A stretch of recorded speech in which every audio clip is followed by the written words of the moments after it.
So I think my like #1 favorite thing that I like to study in psychology is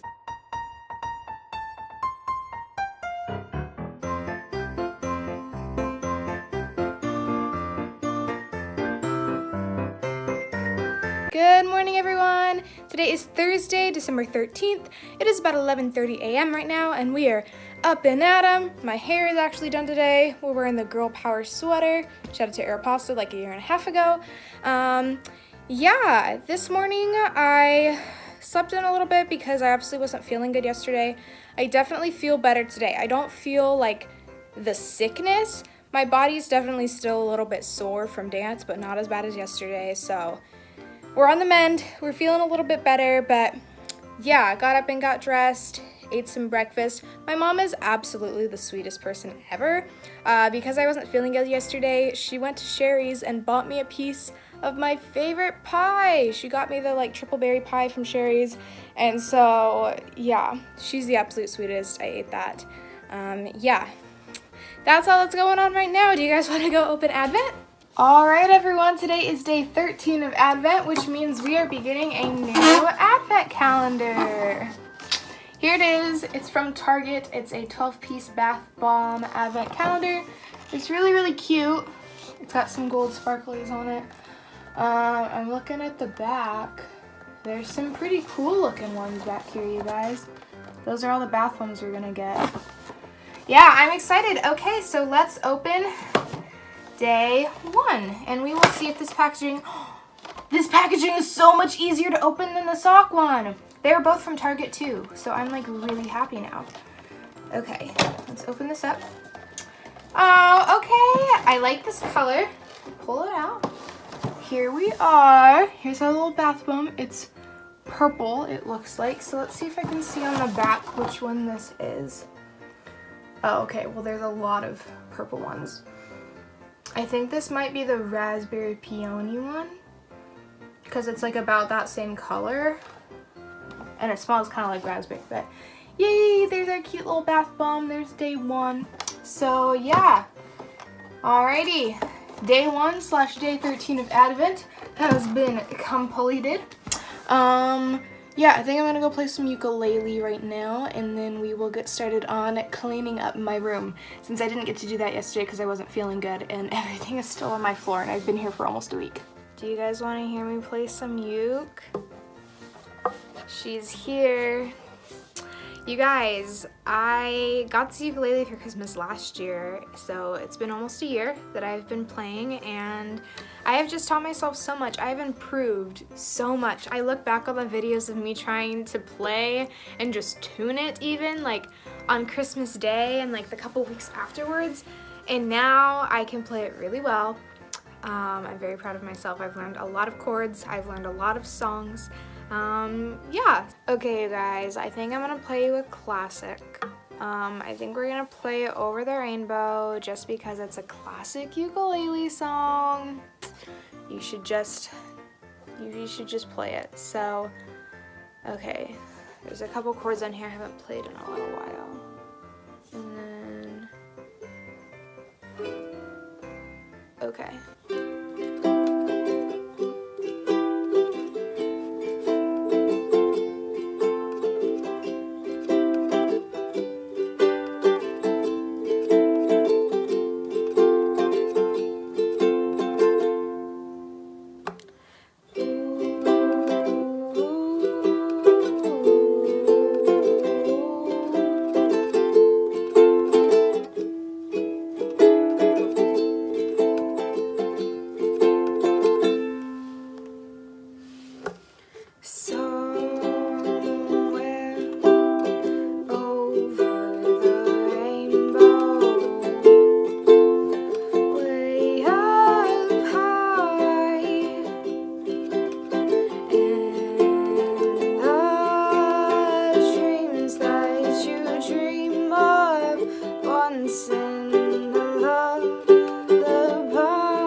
little taste of ukulele. I definitely messed up on a few chords and some strumming patterns, but we're still learning. It's only been a year, still learning, and I have not played that song in quite a while, so I hope you enjoyed that little rendition of Somewhere Over the Rainbow. Yeah, that's all that's happening right now. I'll talk to you in a little bit. Hi, Howie. How are you doing today? I love walking through the winter. Why are you eating your foot? Seeing the birch trees. It's one of my favorite trees. And I've been with my wife a long time. We're high school sweethearts, and so it's definitely something I Hi, Howie. It's carved our names in the tree. Are you so spoiled? You have your blanket and you're laying by the heater. You're just too cute. Too cute. Hey, it's like 6:45, we're at the dance studio. Look at all these decorations, that's crazy. Yeah, I just came to dance. Happy to be here, not actually dancing tonight, just wanted to come hang out with my advanced production team, see what they've been working on for their dance concerts that are upcoming. So yeah, I'm here, happy to be here. Out of breath because I just walked upstairs. And yeah, that's pretty much it. I'm gonna go say hi to them and go watch them practice. Hey everyone, I just left the dance studio. It's almost 8:30 p.m. right now. I was there for a little over an hour and a half.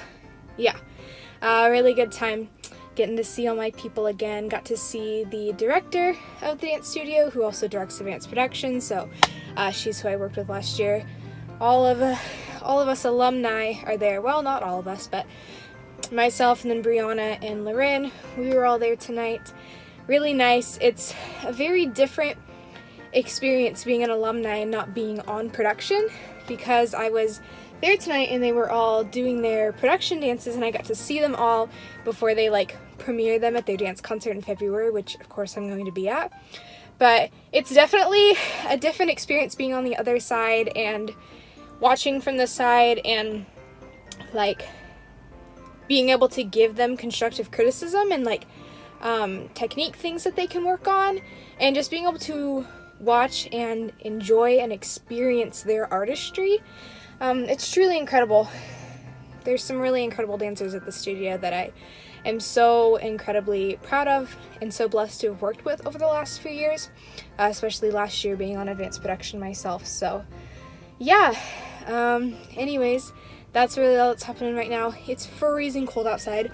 I think it's under 32 degrees right now, under freezing, but anyways, we're gonna go ahead and go home and take a shower, and then I will talk to you for the last clip of the night. Hey everyone, so it's about 9:30 right now, and this is going to be the last clip of Vlogmas Day 13.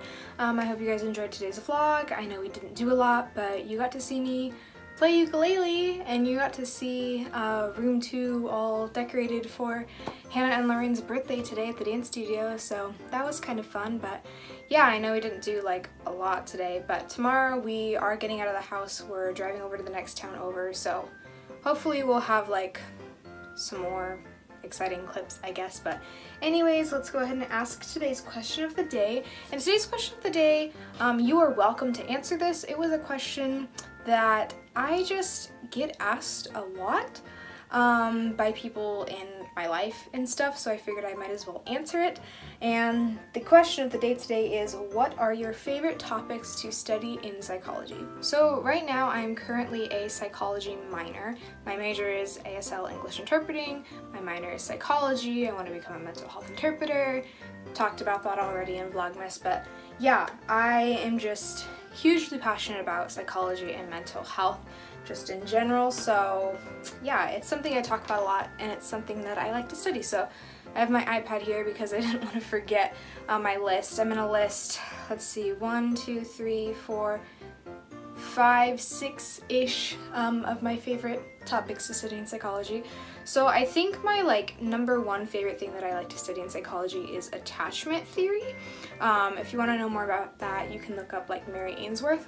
She has some very popular and well-known studies about the attachment theory.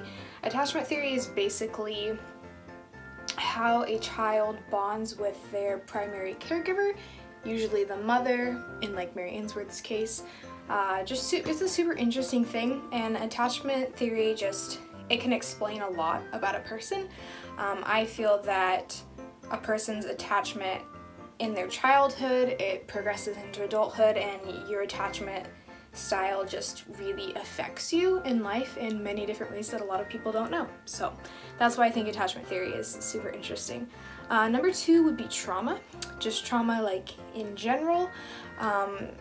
I think trauma is also super interesting because it affects everyone in a different way. I mean, you can have one person experience a situation and not be affected at all and be super resilient, and then another person end up with something like PTSD because of a trauma. And I just find that super interesting to study how one person versus another can experience things differently, and just, you know, what constitutes a trauma and how it affects a child versus an adult. All those kinds of things. That's super interesting to me. I also like studying how trauma and attachment are related, because trauma and attachment are hugely related. Number 3 would be comorbidity. Let's say that again, comorbidity. That's just a fancy word for saying that a person has 2 mental illnesses at the same time. The most common example would be someone having anxiety and depression at the same time. I think it's something like around 50% of individuals who have one will have the other, so with anxiety and depression. And obviously comorbidity can happen with lots of different mental illnesses, lots of different diagnoses, but the most common and the most easily able to understand is probably anxiety and depression. That's why I use that example. I think that's super interesting, how the different symptoms can be related and also manifest in different ways, how they can occur at the same time. Comorbidity is pretty interesting. Number 4 would be CBT and DBT therapies. CBT stands for cognitive behavioral therapy, and DBT stands for dialectical behavioral therapy. Cognitive is basically like your thoughts, and then behavioral is behavior. So how your thoughts and your behavior are connected, and how your thoughts become behaviors. So cognitive behavioral therapy focuses a lot on changing your thought patterns so that it eventually changes your behaviors. Dialectical behavioral therapy is like an extension of CBT, and it can be a little bit more intense. It's usually used for higher risk mental illnesses, I guess. CBT is very commonly used for anxiety and depression. DBT can be used a lot for things like self-harm, and then also anxiety, depression, that kind of thing. So yeah.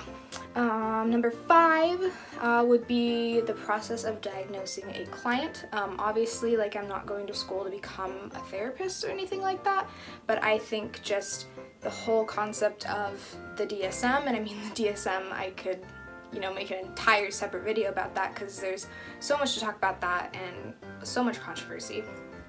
But I think just the process of, what questions do you ask? What information do you gain? How do you get certain pieces of information out of people? What are the things that you say?